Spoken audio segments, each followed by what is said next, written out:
Hello viewers, grow వాళ్ళు total market index ఫండ్ని launch చేశారు ఇప్పుడు. అయితే దీంట్లో అన్ని రకాల షేర్స్, ఆల్మోస్ట్ ఆల్ అన్ని కంపెనీస్కి సంబంధించిన షేర్స్ అనేవి ఇంక్లూడ్ అయి ఉన్నాయి. అయితే ఈ టోటల్ మార్కెట్ ఇండెక్స్ ఫండ్లో ఇన్వెస్ట్మెంట్స్ చేయడానికన్నా ముందు మీ యొక్క ఫైనాన్షియల్ అడ్వైజర్స్ని సంప్రదించుకున్న తర్వాతే ఒక మంచి నిర్ణయం తీసుకోవాలని కోరుకుంటూ, మన దేశం యొక్క అభివృద్ధిలోని ఎలాగోలా పాల్గొనాలి, కానీ ఎటువంటి సెక్టార్స్లో ఎటువంటి స్టాక్స్లో ఇన్వెస్ట్ చేయాలి అని తెలియకపోతే తప్పకుండా ఈ టోటల్ మార్కెట్ ఇండెక్స్ ఫండ్ అనేది ఒక ఉచితమైన ఆప్షన్గా మీ ముందుంటుంది. కాకపోతే మీ యొక్క రిస్క్ అపిటైట్ యొక్క ఆధారంగానే ఆ నిర్ణయం మీ ఫైనాన్షియల్ అడ్వైజర్స్ని సంప్రదించుకుని సొంత రీసెర్చ్ చేసుకున్న తర్వాతే తీసుకోవాలని కోరుకుంటూ, మరిన్ని వివరాల కోసం ఈ టోటల్ మార్కెట్ ఇండెక్స్ వాళ్ళు గ్రోది తెలుసుకోవాలి అని అంటే growmf.in/TMI అనే URLకి వెళ్ళి తప్పకుండా అన్ని డీటెయిల్స్ తెలుసుకోండి. Hello viewers, welcome to the grow Telugu YouTube channel. ఉద్యోగం చేస్తూ జీతం వచ్చే వాళ్ళకి అసలు అంబానీ లెవెల్లోని కోట్ల రూపాయలని సంపాదించుకుని రిచ్గా మారచ్చా అని కానీ నేను క్వశ్చన్ అడిగాను అని అంటే ఒక సగటు మనిషి కూడా చెప్పే ఆన్సర్ ఏంటి అని అంటే తప్పకుండా కాదండి. ఉద్యోగాన్ని వదిలేసి ఎప్పుడైతే రిస్క్ తీసుకుని మన కళల్ని సాకారం చేసుకోవాలని ఒక అడుగు మనం ముందుకేస్తామో అప్పుడే మనము ఆ రిచ్ లిస్ట్ ఆర్ ధనవంతుల జాబితాలోకి చేరడం అనేది కుదురుద్ది. సో ఇదనేది ఈ మాట అనేది ఒకరు కాదండి, అందరూ కూడా ఇట్లాగే అనుకుంటారు. సో ఇది ఒక పెద్ద అపోహ అని చెప్పొచ్చు. అపోహ అంటే ఏంటి, నిజం కాదా మరి అని అంటే తప్పకుండా కాదు. మీరు ఉద్యోగం చేస్తూ కూడాను ఏ బ్యాంక్కి కన్నం వేయకుండా ఏదో లాటరీ రాకుండా కూడా కొన్ని చిన్న విషయాల్ని కానీ మార్పు చేస్తూ ఉంటే, అంటే మీ ఆర్థిక ప్రణాళికల్ని వేసుకునేటప్పుడు కొంచెం క్రమశిక్షణతోటి కొన్ని రకాల విషయాలపైన ఎక్కువగానే శ్రద్ధ పెట్టినట్టయితే తప్పకుండా మీరు కూడా ఎక్కువ డబ్బుని, అంటే అనుకున్న దానికన్నా ఒక బిజినెస్ చేస్తే వచ్చినంత రాకపోయినప్పటికీ కూడా ఒక మంచి లెవెల్లోని మీరు డబ్బుల్ని సేవ్ అనేది చేసుకోగలుగుతారు. అయితే రిచ్ డాడ్ పువర్ డాడ్ అనే బుక్ని ఆథర్ చేసిన రాబర్ట్ కియోస్కీ గారు చెప్పేది ఏంటి అని అంటే, ఎంత సంపాదిస్తున్నాం అనేది ముఖ్యం కాదు, ఒక మనిషి రిచ్గా మారాలి అని అంటే ఎంత దాంట్లో దాచుకుంటున్నామో పొదుపు చేసుకుంటున్నాము అనే విషయం పైన ఎక్కువ దృష్టిని పెట్టాలి అని అన్నారు. సో కొన్ని స్మార్ట్ హ్యాబిట్స్ తోటి మీరు కానీ ఉద్యోగం చేసే వాళ్ళైతే తప్పకుండా మీరు కూడా మీకు నచ్చినట్టుగా ఎక్కువ ధనాన్ని ఎలా మీరు అక్యూములేట్ చేసుకుని క్రియేట్ చేసుకోగలరు అనేది ఈ వీడియో ద్వారా తెలుసుకుందాం. సో ఇంకెందుకు ఆలస్యం, వెళ్ళిపోతాం ఈ వీడియోలోకి. కానీ వెళ్ళడానికన్నా ముందు తెలుసు కదండి, మీరు కానీ మొట్టమొదటిసారిగా మా గ్రో తెలుగు యూట్యూబ్ ఛానల్ని చూస్తున్నట్టయితే తప్పకుండా సబ్స్క్రైబ్ చేసుకోవడం మర్చిపోకండి. ఎందుకంటే మేము ఎప్పటికప్పుడు కొత్త అప్డేట్స్తో మీ ముందుకు వస్తూనే ఉంటాం కాబట్టి. నేను సిఏ హిరణ్మయ్ అండ్ ఈరోజు మనం చూడబోయే టాపిక్ ఏంటంటే, ఉద్యోగం చేస్తూ కూడా అనుకున్నంత ధనాన్ని మనం సంపాదించుకోగలమా అనేది. సో అసలు రిచ్కి అంటే ధనవంతులుగా ఉండడానికి డెఫినేషన్ ఏంటి? ఒక్కొక్కరికి ఒక్కొక్కలా ఉంటుంది. కొంతమందికి బ్యాంక్ నిండా చాలా ఎక్కువ మొత్తంలో బ్యాలెన్స్ ఉండాలని, ఇంకొంతమందికి బంగ్లాలు ఉండాలి, కార్లు ఉండాలి, నౌకర్లు ఉండాలి అని, ఇంకొంతమందికి కొంచెం మనం బయటికి తిరుగుతూ మంచి హాలిడేస్ ఎంజాయ్ చేస్తూ కొంచెం విలాసవంతంగా గడపాలి అనేది. ఇంకొంతమందిని మనం అడిగేమో అని అంటే ఒక Mukesh Ambani, bill gates, Elon Musk గారు లాగో, వారన్ బఫే గారిలో ఉండాలి అని అనుకుంటారు. సో ఒక్కొక్కరికి ఒక్కొక్క డెఫినేషన్ అనేది వేరువేరుగానే ఉంటుంది. సో అసలు నేను టాపిక్ తీసినప్పుడు ఉద్యోగుల లిస్టులో ఉండేటప్పుడు కూడా ఎంత ధనాన్ని సంపాదించుకోవడం అని అంటే, ఓహో ఈవిడ సీఈఓస్ గురించి మాట్లాడుతుంది, అది పెద్ద పెద్ద కంపెనీస్, అంటే ఇప్పుడు సుందర్ పిచ్చే గారు కావచ్చు, సత్యనాదెల్ల గారు కావచ్చు, సో ఇటువంటి వాళ్ళ గురించి చెప్తుందేమో అని కాదండి. ఒక సగటుగా ఎంతైతే మీరు ఉద్యోగం చేస్తున్నారో, మీకు ఎంతైతే డబ్బులు వస్తున్నాయో దాని నుంచి కూడా మీరు ఎంతో కొంత, అంటే కొన్ని విషయాలు, కొన్ని హ్యాబిట్స్ని కానీ మీరు అలవాటు చేసుకున్నట్టయితే తప్పకుండా మీకు ఒక డిఫరెన్స్ అనేది తెలుస్తుంది. సో అది ఎలా చేయాలి, అసలు దానికి గల విషయాలు ఏంటి అనేది ఇప్పుడు మనం ఈ వీడియోలోని చూసేద్దాము.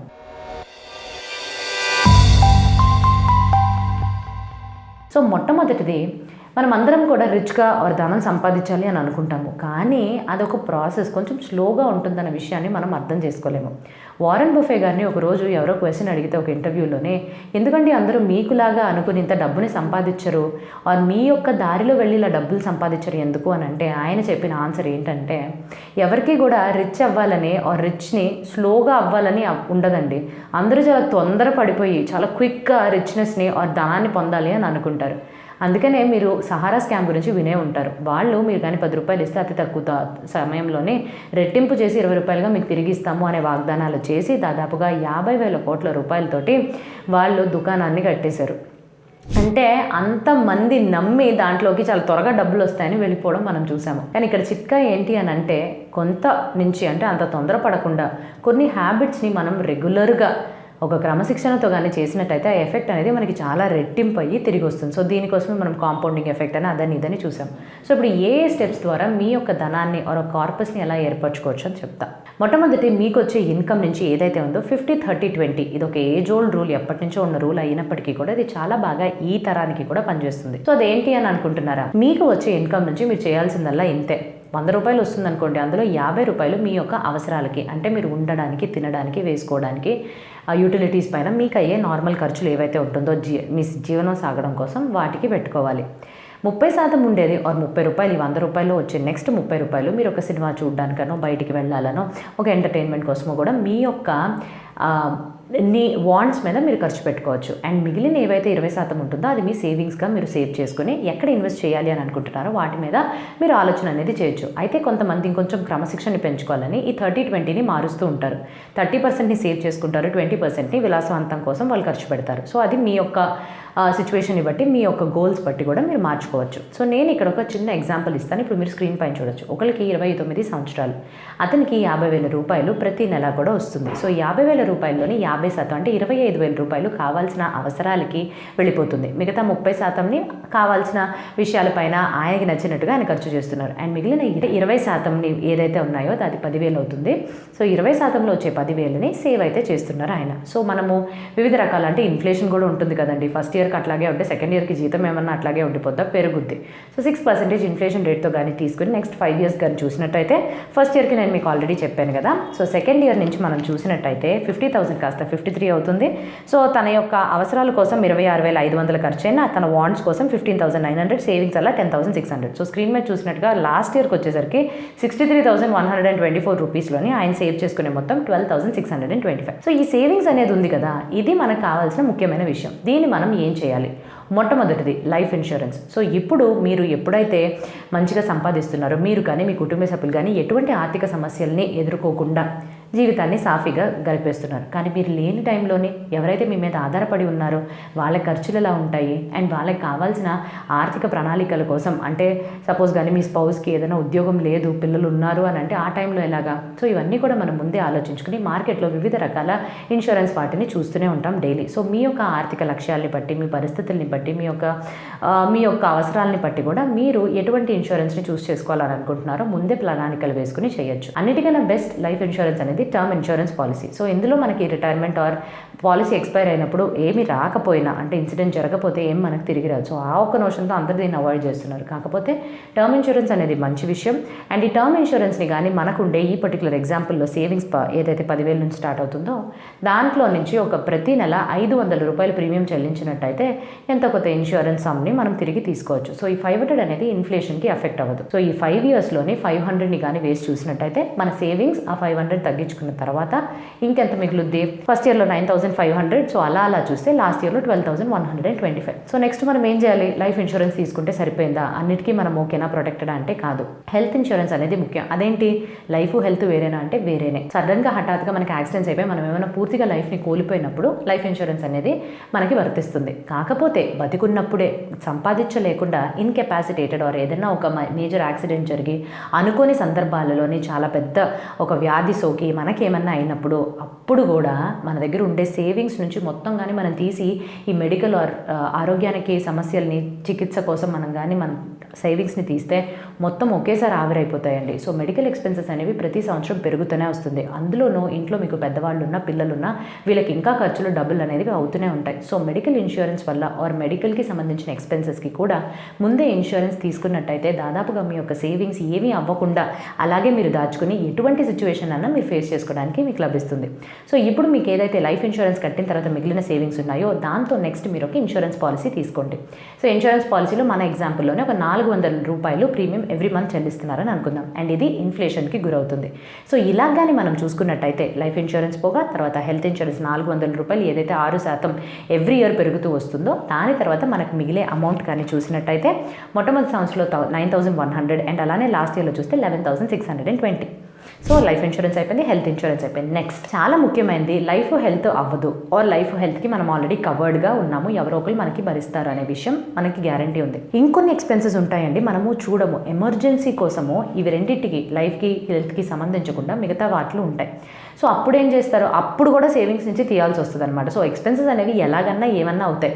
లైఫ్ ఇన్సూరెన్స్, హెల్త్ ఇన్సూరెన్స్ తీసుకుంటే వీటికి రెండింటికి సంబంధించి ఎవరో ఒకరు ఇస్తారనేది ఉంటుంది, బికాస్ మీరు కొంచెం ఎవ్రీ మంత్ ప్రీమియం కడుతున్నారు కాబట్టి. కానీ ఎమర్జెన్సీలోనే మీరే మీ యొక్క సోర్సెస్ నుంచి మీ దగ్గర డబ్బులు లేకపోతే తప్పకుండా మీరు రుణాల వాటికి వెళ్ళాల్సి ఉంటుంది. సో ఇలా కాకుండా ఇంకొక ఫండ్ ఏదైతే మీ యొక్క ఎక్స్పెన్సెస్, అంటే మనం తీసుకునే ఎగ్జాంపుల్లో 25,000 మీకు అవసరాలకు ఖర్చు అవుతాయనే ఉంది కదా, దాన్ని 6 నెలలతో మల్టిప్లై చేసుకుంటే 1,50,000. సో 1,50,000ని ఫస్ట్ ఏర్పరచుకుని పక్కన కానీ పెట్టేసుకున్నాం అనుకోండి, దీన్నే మనం ఎమర్జెన్సీ ఫండ్ అని అంటాం. సో ఈ ఫండ్ని కానీ ఏర్పరచుకుని పెట్టుకున్నాము అని అంటే అనుకోని విషయాలు, అనూహ్యమైన సందర్భాలలోనే వీటి నుంచి డబ్బులు తీసుకొని మీరు సేవ్ చేసుకోవచ్చు.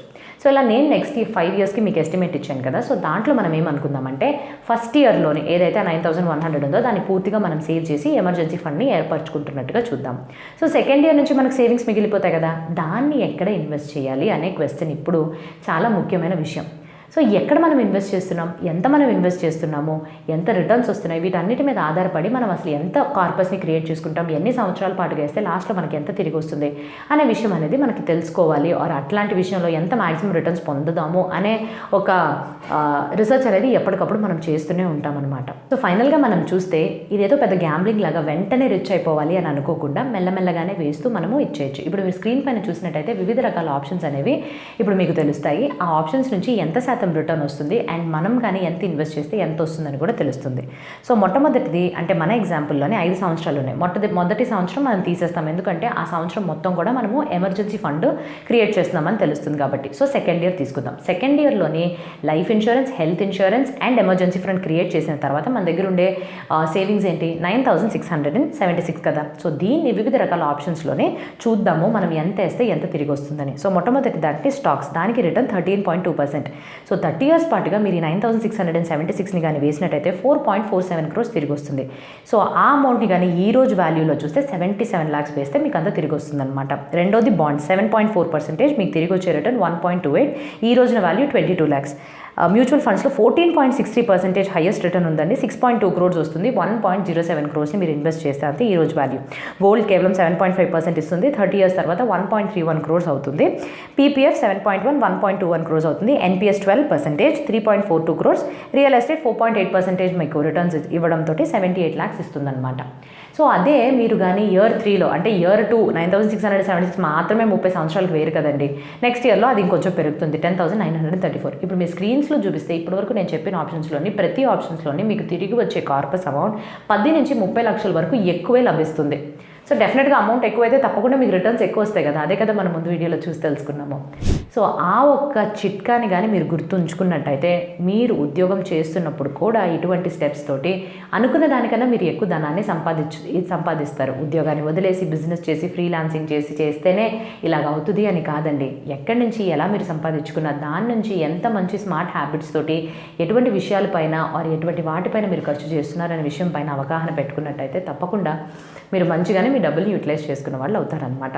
సో అదండి, ఏదైతే శాలరీ చేస్తూ ఆర్ శాలరీ వస్తూ ఉద్యోగం చేస్తూ కూడా మీ యొక్క కళల్ని సాకారం చేస్తూ రిచ్గా మీ డెఫినేషన్లోని ఒక రిచ్నెస్ ఆర్ ఎక్కువ ధనాన్ని కూడబెట్టుకునే మార్గం ఇది. సో ఈ వీడియో అనేది ఎడ్యుకేషన్ పర్పస్ కోసం మాత్రమే చేస్తున్నామండి. ఎటువంటి రికమెండేషన్స్ అయితే మేము ఈ వీడియో ద్వారా మీకు అందించడం లేదు. And on that note I hope ఈ వీడియో మీకు నచ్చుంటే లైక్ చేయండి, షేర్ చేయండి అండ్ ఛానల్కి సబ్స్క్రైబ్ చేసుకోవడం కూడా మర్చిపోకండి. ఇంకా మంచి టాపిక్తో మీ ముందుకు రావడానికన్నా ముందు have a happy and very safe invest.